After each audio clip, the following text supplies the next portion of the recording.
Yon, good morning mga kasutil. Nagbenta po sa atin yung si Mr. Marlowe Santos. Yung may-ari po ng AR. Ayan. Nagbenta po siya ng mga yung hindi niya po gagamitin ng mga bakal at saka mga yero. Ayan po. Ayan.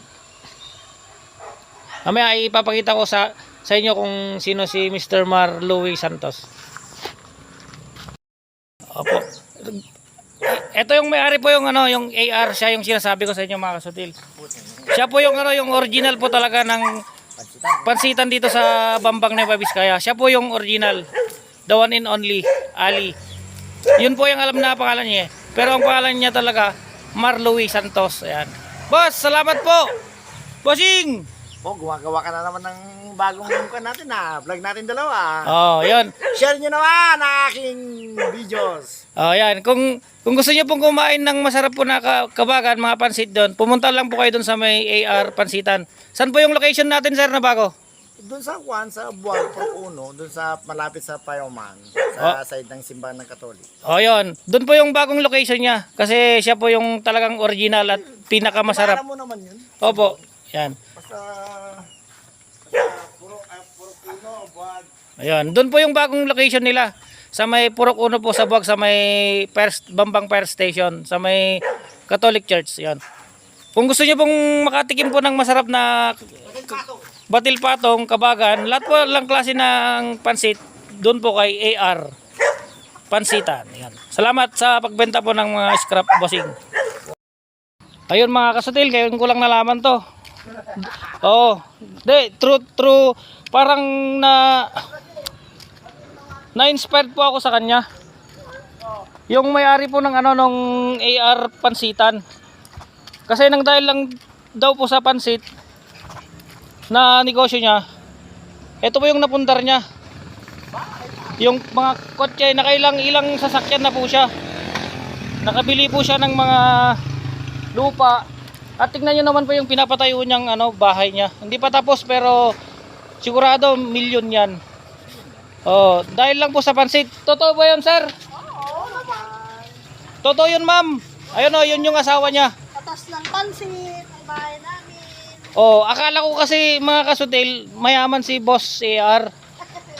Ayun ang pagkakalam ko, pero hindi kaya po, nagbenta po siya kasi ng kalakal niya dito sa May Dulyaw. Ngayon napagkwentan namin, katas lang pala na to ng mga pansit na negosyo niya. Ayan di ba? Nakaka-inspire po yung tao na to. Akala ko dati loko-loko lang.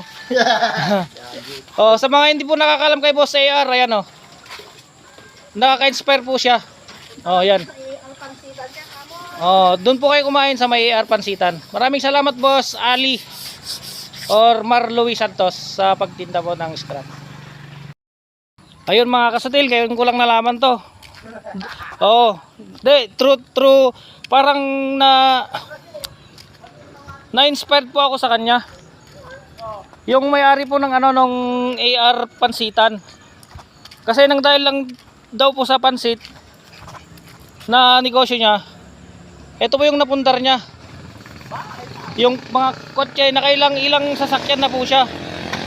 Nakabili po siya ng mga lupa. At tingnan nyo naman po yung pinapatayo niyang bahay niya. Hindi pa tapos pero sigurado milyon yan. Dahil lang po sa pansit. Totoo ba yun, sir? Oo naman. Totoo yun, ma'am. Ayun yun yung asawa niya. Katas ng pansit, ang bahay namin. Akala ko kasi mga kasutil, mayaman si Boss AR.